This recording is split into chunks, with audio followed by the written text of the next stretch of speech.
Welcome to How To Mechanics. In this video, I'll be showing you how to do a full service on your GMC or Chevy Duramax. I'm going to show you the two areas to lift up the vehicle with the jack. On the front side, you want to lift up in this area right here. Always use jack stands for safety. And this is where you lift up on the frame on the back side. Looking towards the front of the vehicle, the drain plug is located right here, and the engine oil filter is located to the left side of that. The engine oil drain plug takes a 15mm or a T45 Torx bit. You don't want the engine to be warm before you drain the engine oil.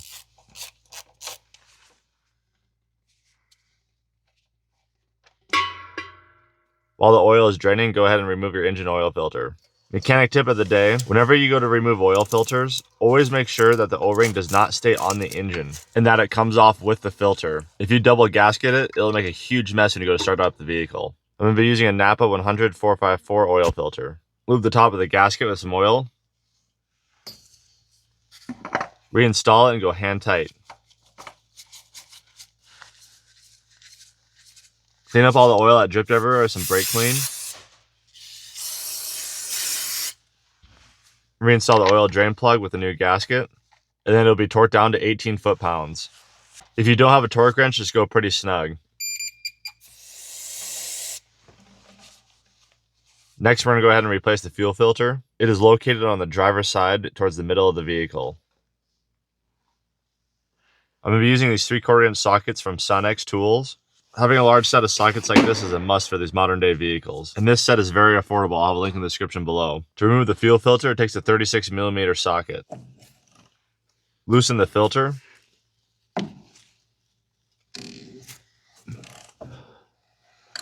Spin it off about 4 or 5 turns. After it's broke loose, you're going to unscrew the drain valve underneath and then let it drain out.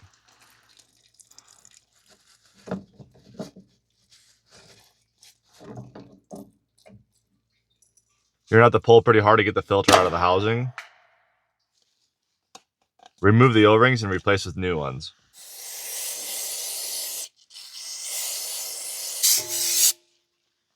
I'm using a Dox fuel filter. I'll have all the fuel filters linked in the description below.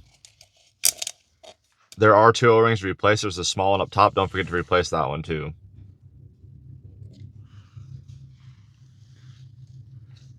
When you go to push the fuel filter into the canister, that O-ring goes in first. You do not want to over tighten these fuel filter canisters because they can crack easily. Tighten it down until it stops and then do not go any further. And then tighten down the drain valve. Throw a couple shots of grease in your ball joints and your tie rods. Go ahead and lower your vehicle down to the ground and we're going to fill it up with engine oil. The fill plug is located on the right-hand side of the engine. The 6.6 liter Duramax takes about 10 quarts of 15W40 diesel engine oil. After filling, do not forget to reinstall the cap. Now we're heading over to the left side of the engine to replace the air filter. There are 6 10mm bolts to remove.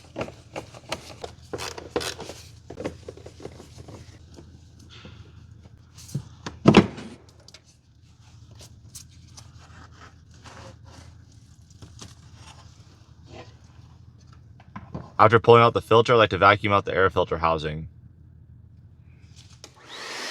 I'm using a Dox engine air filter. I am not sponsored by this company, but I really do like all their products.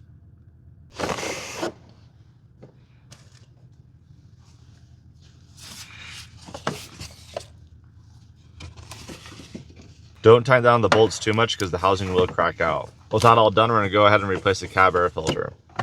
Open your glove box and then squeeze in on the left and right hand side. And as you're squeezing in, pull down, and then pull backwards and yank on it and it'll pop out of there. And set the glove box to the side. This will gain us access to the cab air filter. On the left hand side, push in on that tab and then pull outwards and left, and that'll pop off the cover. It's hard to get these out with just your fingers, so you might need to use a pick. Notice how it shows airflow pointing downwards. Keep note of that because when you install the new one, you want to make sure they're pointing down as well. Just look how dirty these get after so long. That's why it's important to change these. Also using a Dox cabin air filter.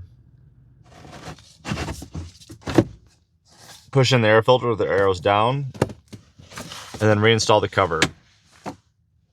When you insert the glove box, you want to push in the tabs first and then push up. And then make sure it works properly. To prime the fuel system, you're going to go ahead and push on the start button for 15 to 20 seconds and just keep holding it. And you should hear the fuel pump make some noise.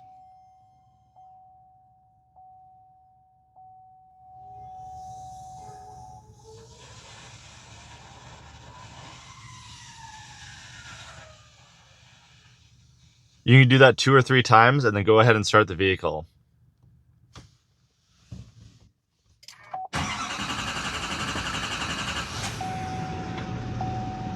It may have an extended crank time for a little while, but that's just getting all the air bubbles out of the system. I'll show you how to reset the service light indicators. This will include the engine oil, air filter, and the fuel filter. Long press the start button to get into accessory mode.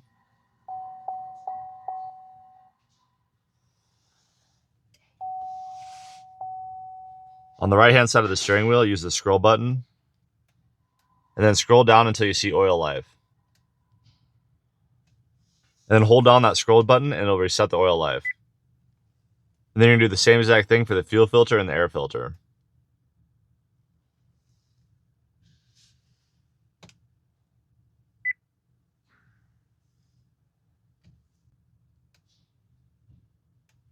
And after everything is completely done, I always go back out and recheck my oil level just to make sure it's at the right level. And if you guys enjoyed this video, please like and subscribe, and it really helps my channel out. We'll see you guys next time. Thanks for watching.